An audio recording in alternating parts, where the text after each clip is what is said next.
I can talk with my hands a little bit.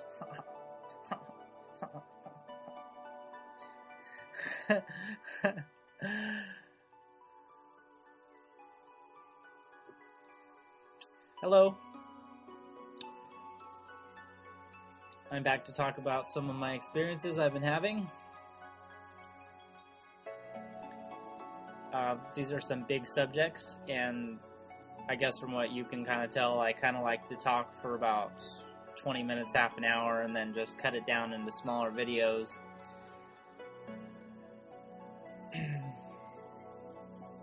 Since I can't really talk about individual experiences without referencing some of the bigger things that are going on at the same time, that seems to be why.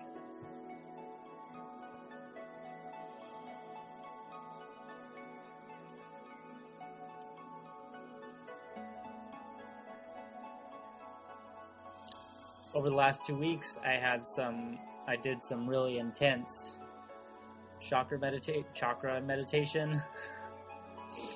Chakra,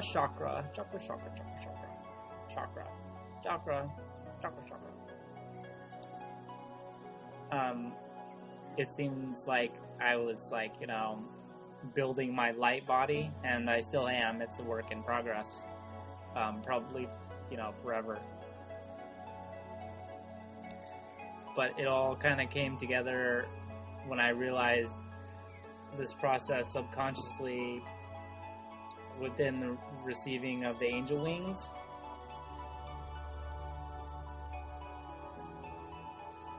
And these wings have seemingly enabled me to astral travel and travel in other dimensions that aren't necessarily the astral. I can't always tell what's astral, what's other dimensions, and I've been hesitant before to say, oh, I was astral traveling around in the astral, because there's not exactly like a signpost. This is the astral, you've reached it, so, but anyways,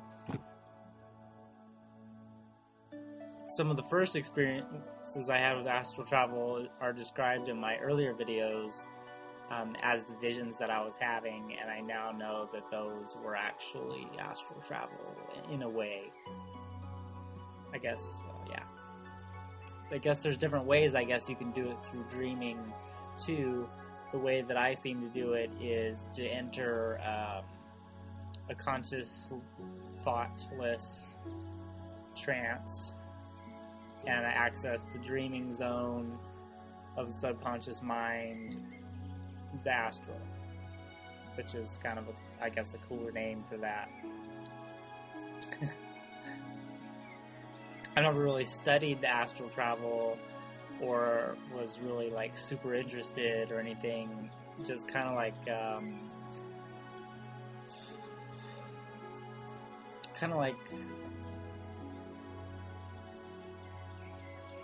lucid dreaming. I'm interested, but I'm not overly attached to having that experience. If it's not going to happen right then or whenever, then okay, it's just not meant to be. It doesn't matter all that much. Some of the earliest astral travels, as you remember, I would be carried by a bird, and I've been carried by other animals too, like a buffalo. And even I had done what I now know was an astral meditation, guided meditation. So it wasn't my light body. I was actually attaching to somebody else's light body and then going with them. This was before I had my own light body really built up. And I was really, I didn't really know if it was imagination at that time, at that point in my life. This was early last year.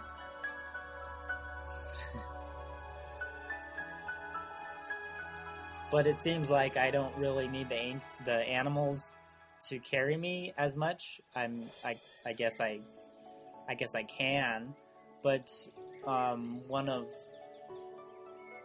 of the recent ones, not recent, one of the ones I had a couple weeks ago,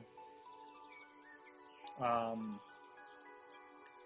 was being carried by like a hawk or an eagle, and it just kind of like let me go, and it was just like, you got wings, fly. I'm like, okay, I guess so. I guess I do have wings. And then there I went, and I went through. I don't really remember as much of the details on that one. I don't always remember the details, and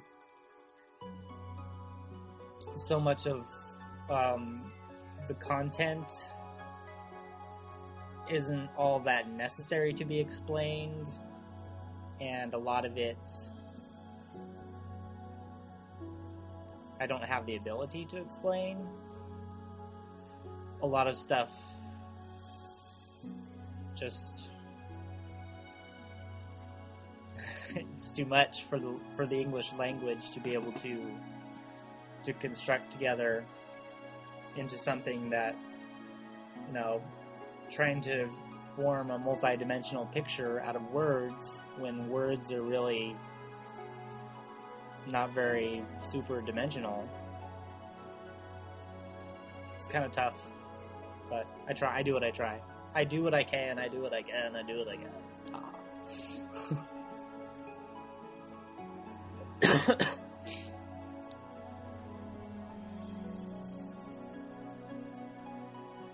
Early last month, I had been communicating with Angelic Consciousness, and I'd asked their names, and the answer came back, Andrew, Damien, and Throsun. I didn't really get I'm like, Throsun, that's kind of that doesn't sound really, I don't know, angelic or whatever. And I got the spelling, which was actually like through sun, THROUGHSUN.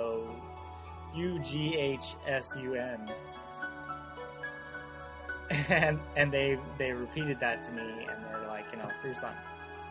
Okay, well that made sense, I guess. Whatever name an angel wants to have, I guess they can have, was my thought at that time.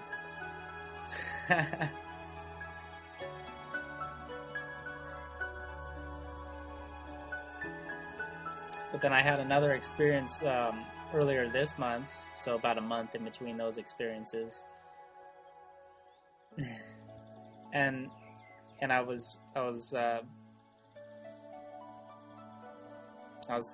followed this angel, and it took me literally through the sun as like a portal. And then on the other side there were like these steps, and we're jumping from the steps. And when I was looking at them, it looked like they were like squashed worlds, like a planet squashed, but it was like rectangular blocks, like steps, but they're hanging there separate in space. So it looked like looking from an outward dimension, looking into a more dense reality. So I was actually in a lighter density, looking at a very dense and compact world. And then we went to another planet. I'm getting my astral travel experiences mixed up. I don't write that much because the English language thing again kind of can be a hindrance. But I'm gonna need to start some kind of log on this, and I don't know, maybe I can do video log, but we'll see. Or if it matters that much. It probably doesn't matter that much. The content is really not all that super important, and that's kind of counterintuitive because that seems like what our lives are, but that's an illusion. Our lives are not that. Our lives are not content. They just are. We just are. And everything we choose to build onto ourselves, stories and what have you about what happened, and all that stuff is really just fiction. So So that's even counterintuitive. Why do I even make videos? I don't know. Why should I make a video? But I want to transfer my some of my knowledge to people that might be wanting it. And oh, but anyways, I had more, and this kind of led into the thinking about why is content important. It's not all that important. It led into the thinking about the names thing, and I was really kind of inspired. There was this one post in a spiritual forum or metaphysical forum or whatever you want to call it, where they were talking about invoking angels, and they would say how you're supposed to say certain angels' names in a certain order and a certain amount of times, and if you didn't say their names right, they wouldn't come. And I'm like looking at it, I'm like, really? And it didn't make sense to me. So I asked whenever felt like I was near an angelic consciousness, which is most of the time. So it was pretty soon. But I asked, I'm like, what is the thing? What is it about names? And the answer I got back is that names are a human thing. Humans name things, and we do it to supply identity to the different parts of what is perceived as the world. But it's a projection. This is my perception. That doesn't necessarily mean it's right. I'm not saying I am right. I don't say that, but it's just a perception that it is a human thing to name things. Within the I am being, everything is one thing, so there really is only one name. And I'm not saying it's bad to name names either. I'm not saying that. It's just that it's, to my knowledge, it's not as important at all, really, to the angels that they have names as it is to human beings, for the angels to have names, and for human beings to have names, and pets to have names, and everything gets a name. We name the stars. They have like the little parts of the moon that are named, etc.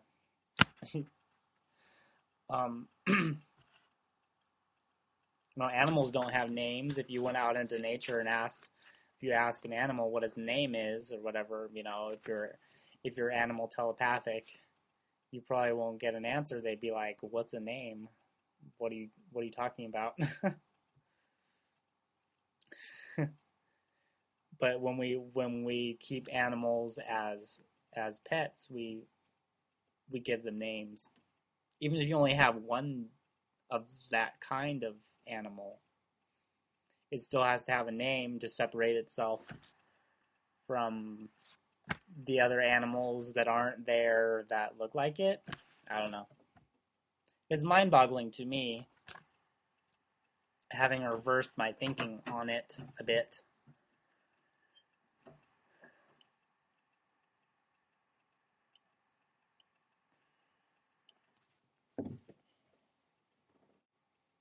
Oh, and another of the visions that I had surrounding the idea of naming names was I saw that there would be an angel, but it would be the size of the earth, and this angel would divide itself up then into smaller sized angels that are more digestible to the human mind. I guess we're consumers, right? So digestible to the human mind,